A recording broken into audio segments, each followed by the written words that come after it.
বাংলাদেশ থেকে দীপু দাসের যে নৃশংস হত্যার খবর আসার পরে, যা সোশ্যাল মিডিয়ার দৌলতে আমাদের সবার হাতে হাতে সবার চোখের সামনে রয়েছে, তারপরে আমাদের সকলের প্রত্যেকের মনের অবস্থা ভালো না। কিন্তু আজকে কতগুলো কথা বলবো যেই যেই যেই কথাগুলো প্রত্যেকের ঘরে ঘরে প্রত্যেকের জেনে রাখা খুব প্রয়োজন। দুটো কথা বলবো। একটা কথা তো বাংলাদেশের কথা যদি বলি, তা 1971-এর পর থেকে যদি ধরি, 1971-এর পর থেকেই আজ অবধি সব সময় কিন্তু এই ঘটনা ঘটছে। প্রত্যেক দিন আমি বলবো কোনো না কোনো গ্রামে, কোনো না কোনো এলাকায়, অঞ্চলে এই ধরনের ঘটনা কিন্তু ঘটতেই থাকে।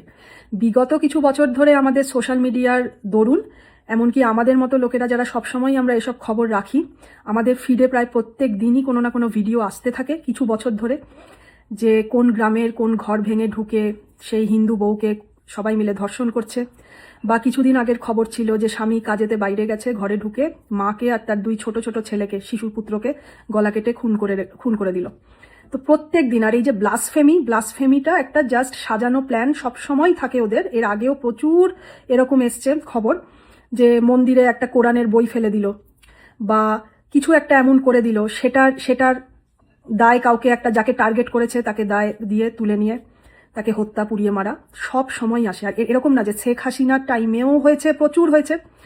ওনার পরে মাঝখানে যখন 2000 সালের পরে বিএনপি ক্ষমতায় এসেছিল, তখন সাংঘাতিক মারামারি কাটাকাটি হয়েছিল। আবার যখন শেখ হাসিনা ফিরে আসেন, তারপরেও ঘটেছে। সব থেকে একটা কথা বলবো, যেটা ক্রিটিক্সরা বলেন, আলোচনা করেন, যে এই কিছু বছরে 2015-র পর থেকে 20 অবধি, যেটা ক্রিটিক্সরা বলেন শেখ হাসিনার একটি বিরাট ভুল, সেটা হচ্ছে সবাই আমরা জানি যে উনি সবসময় চেষ্টা করেছেন নিজের দেশবাসীকে বোঝাতে যে ভারতের মতো পরম বন্ধু আর কেউ হতে পারে না ওনার পিতার দেখানো রাস্তায়।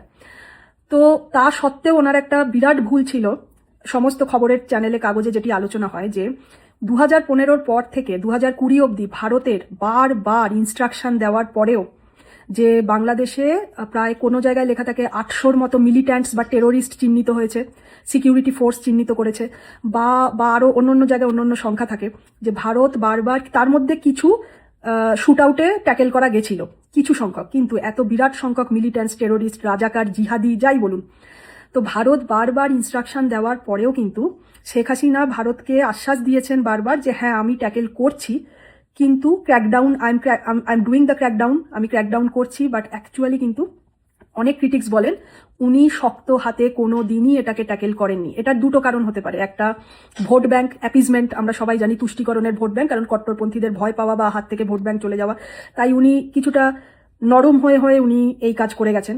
দ্বিতীয়ত, উনি এটাকে কোনোদিন সিরিয়াসলি নেননি, উনি কিছুটা নরমে গরমে ট্যাকেল করেছেন, যার জন্য আসল কাজ কিছু হয়নি, যার ফল ওনাকেও দিতে হয়েছে আগের বছর। আবারও বাংলাদেশ জ্বলছে, কি সারা জীবন ঘটে গেছে, সারা জীবন। এবার বলি একটি ভীষণ ইম্পর্টেন্ট কথা, যা সবার জেনে রাখা উচিত। সেটা হলো, কিছু ইনফরমেশন দেব যে এই মুসলমানদের একটা কিন্তু নির্দিষ্ট রাজনৈতিক বা পলিটিক্যাল রোড ম্যাপ আছে। এরা পুরো পৃথিবীকে 3টে ক্যাটাগরিতে ভাগ করেছে। একটা হলো দারুলে আমান, দারুলে হারাব আর দারুলে ইসলাম। তো এই দারুলে আমানটা কি? দারুলে আমানটা হলো ল্যান্ড অফ পিস, মানে যেই এলাকাতে ইসলাম পৌঁছেছে কিন্তু তার কোনো শক্তি নেই, শক্তি সংগঠিত হতে পারেনি। তো না রাজনৈতিক কোনো ক্ষমতা আছে, না প্রশাসনিক ক্ষমতা আছে, না কোনো শক্তি আছে। তাই সেসব জায়গায় শান্তির সাথে সহাবস্থানে থাকতে হবে, ল্যান্ড অফ দারুলে আমান। পরবর্তী এদের পদক্ষেপ কি থাকে, রাজনৈতিক রোডম্যাপ, যে দারুলে হারাব, মানে যে জায়গায় শক্তি নাম্বার গেমে একটু অনেকটা এগিয়ে গেছে। নাম্বার গেম ওরা কিভাবে বাড়ায় আমরা প্রত্যেকে জানি। নাম্বার গেমে অনেকটা এগিয়ে গেছে, শক্তি সংগঠিত করে ফেলেছে অনেকখানি, সেটা হলো ল্যান্ড অফ কনফ্লিক্ট। মানে এবার আমাদের কাজ হচ্ছে নিজেদের ঝান্ডা পোতা। কিভাবে? প্রতিনিয়ত দাঙ্গা, যুদ্ধ, হানাহানি, খুন, ধর্ষণ, যা ইচ্ছা চালিয়ে যাওয়া, কারণ আমাদের কাজ হচ্ছে নিজেদের ঝান্ডা গাড়তে হবে।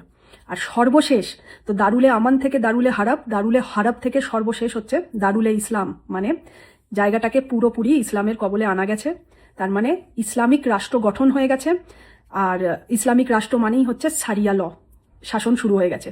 তো এই 3টে ক্যাটাগরিতে এরা পুরো পৃথিবীকে ডিভাইড করে রেখেছে। আর এর কাজ কারা করছে? যে মুসলমানরা, যাদেরকে অ্যাক্টিভিস্ট বানানো হচ্ছে, কারণ এরা মনে করে এটা এদের পবিত্র কাজ। যে আর এই যে এরা মনে করে বিশ্বের শেষ ব্যক্তিটি মুসলমান না হওয়া পর্যন্ত এই যুদ্ধ চালিয়ে যেতে হবে। আর এর জন্য যে যুদ্ধ, সেটার নামই হচ্ছে জিহাদ। আর এই জিহাদ করা প্রত্যেকটি মুসলমান মনে করে তাদের পবিত্র কাজ। এবারে এই যে দারুলে হারাব, দারুলে আমান যেগুলো বললাম, দারুলে হারাব যেটা, যে যুদ্ধের মাধ্যমে দাঙ্গা, খুন, এসবের মাধ্যমে জায়গাকে ল্যান্ড অফ কনফ্লিক্ট, ক্রিটিক্সরা আর স্কলাররা বলেন যে এটা এখন আজকের দিনে আর খাটে না। কারণ আজকের দিনে অনেক প্রোগ্রেসিভ মুসলমান আছেন, অনেক শিক্ষিত মুসলমান আছেন যারা শান্তি সহাবস্থানে বাঁচতে চান, যারা বাঁচছেনও, যারা নিজেদের জীবনে অনেক প্রোগ্রেস করেছেন। কিছু প্রোগ্রেসিভ মুসলমান কমিউনিটিও রয়েছে, বোহরা রয়েছে, ইসমাইলি রয়েছে, আরও কিছু কিছু রয়েছে। তো সেই জন্য আজকের দিনে সেই দারুলে হারাব, যেটা মধ্যযুগীয় মুঘলের সময় চলতো বা তারও আগে, সেটা কিন্তু এখন চলে না। কিন্তু স্কলাররা আর ক্রিটিক্সরা এটাও বলেন যে কিন্তু আজকের দিনেও কিন্তু এই জিহাদিরা, কট্টররা বা র্যাডিকালসরা, যাই নামে বলবেন, এরা কিন্তু এই দারুলে হারাবটাকে এখনো কাজে লাগিয়ে যাচ্ছে, এই সিস্টেমটাকে। দারুলে আমান, দারুলে হারাব আর দারুলে ইসলাম। যেমন আমি বলবো যে এই দারুলে আমান, যেটা সর্বনিচে, যে ইসলাম পৌঁছেছে কিন্তু কোনো প্রশাসনিক রাজনৈতিক শক্তি নেই বলে চুপচাপ রয়েছে। ভারত বলুন, ইউরোপ বলুন, কানাডা বলুন, এই সব দেশে বলা যায় যে দারুলে আমান, যে চুপচাপ রয়েছে, যে সহাবস্থানে রয়েছে। কিন্তু আজকে ইউরোপে যে কন্ডিশন ইউরোপে চলছে, আপনারা যদি খবর রাখেন, প্রত্যেক দিন ইউরোপে কি না যুদ্ধ, দাঙ্গা, কি না অত্যাচার চলছে ইউরোপিয়ানদের উপরে। তো সেই ইউরোপে কিন্তু দারুল আমান থেকে এখন সেকেন্ড স্টার দারুল হারাবে চলে গেছে, মানে প্রচুর সংখ্যাগরিষ্ঠ হয়ে গেছে, নাম্বার গেমে প্রচুর এগিয়ে গেছে। তো এখন ওটাকে বানিয়ে দিয়েছে ল্যান্ড অফ কনফ্লিক্ট, মানে দারুলে হারাব, মানে এখন সব সময় অশান্তি করার মাধ্যমে, অত্যাচার, ব্রুটালিটি করার মাধ্যমে নিজেদের ঝান্ডা পুঁতে যাও, যতক্ষণ না দারুলে ইসলাম হবে ইউরোপ। এবারে যদি ভারতবর্ষের কথায় আসি, আজকে আমরা সবাই বিগত কিছু বছর ধরে আমাদের অনেকের মধ্যে এত উৎসাহ জেগেছে যে ইতিহাস নিয়ে চর্চা করার, আরো অনেক কিছু সামনে আসছে বিগত কয়েক বছর ধরে। এত বেশি পাস্টের কংগ্রেস নেতাদের অখণ্ড ভারতবর্ষ, দেশভাগ, এসবের কিছু চর্চা হচ্ছে যে আমাদের মধ্যে অনেকেই এরকম আছেন যারা শুধুই জানতাম 1947 স্বাধীনতা পেয়েছে কিভাবে। বিগত কিছু বছর ধরে আমরা 1946, ক্যালকাটা কিলিংস, এরকম জিনিস নিয়েও আমাদের উৎসাহ বাড়ছে, আমরা পড়াশোনা করছি, জানছি কি হয়েছিল। তো আজকের দিনে দাঁড়িয়ে যেরকম প্রত্যেক ঘরে ঘরে এখন বাচ্চারা জানে যে মোহনদাস করমচাঁদ গান্ধী, সে, তার যোগ্যতা ভারতীয় টাকায় থাকার মতো নয়, সে এমন খারাপ কাজ করেছে। তো এখন প্রতিটা বাচ্চার মুখে মুখেও এটা থাকে যে ও গাদ্দার বা ও ভালো নয়, ওকে কেন গান্ধীজি বলা হবে।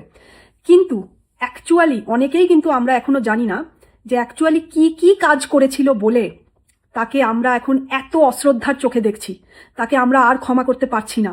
সেটা নিয়ে আমি বিস্তারিত গান্ধীজির কথা নিয়ে বিস্তারিত আসবো। গান্ধীজি তো আর তাকে বলা যায় না, বিস্তারিত কথায় আসবো যে কি সে করেছিল, কবে কি ঘটিয়েছিল। আর আজকে শুধু এটুকুই বলবো যে ভারতে যে জাতীয়তাবাদ বা ভারতের যে ন্যাশনালিজম ছিল, যতদিন অবধি মুসলমানদের মধ্যেও, ভারতীয় মুসলমানদের মধ্যেও ভারতীয় ন্যাশনালিজম ছিল, জাতীয়তাবাদটাকে আগে তারা প্রাধান্য দিতেন, এই জাতীয়তাবাদে প্রথম আঘাতই এনেছে কিন্তু গান্ধী, মোহনদাস করমচাঁদ গান্ধী। কিসের মাধ্যমে? সেটা হচ্ছে খিলাফত আন্দোলনের মাধ্যমে, যেখানে সাম্প্রদায়িক উস্কানি প্রথম দিয়েছিল, যার ফলই হচ্ছে আমরা কিন্তু সবাই এখন ওই যে বললাম ক্যালকাটা কিলিংস বা 1947, 46, 1971 এগুলো সব জানি। আমরা অনেকেই এখনো কেরালার মোপলার নৃশংস হিন্দু নিধন আমরা জানি না, আর সেটার দিয়েই কিন্তু শুরু হয়েছিল প্রথম সাম্প্রদায়িক দাঙ্গা আর প্রথম হিন্দু নিধন দাঙ্গা। সেই গান্ধীর জন্যই, মোহনদাস করমচাঁদ গান্ধীর জন্যই আমাদের অখণ্ড ভারতবর্ষে প্রথম আঘাত আসে, যার ফল সেই যে শুরু হলো, সেখান থেকে চলতে চলতে আজও ভুগতে হচ্ছে, আর আজীবন হয়তো ভুগে যেতে হবে।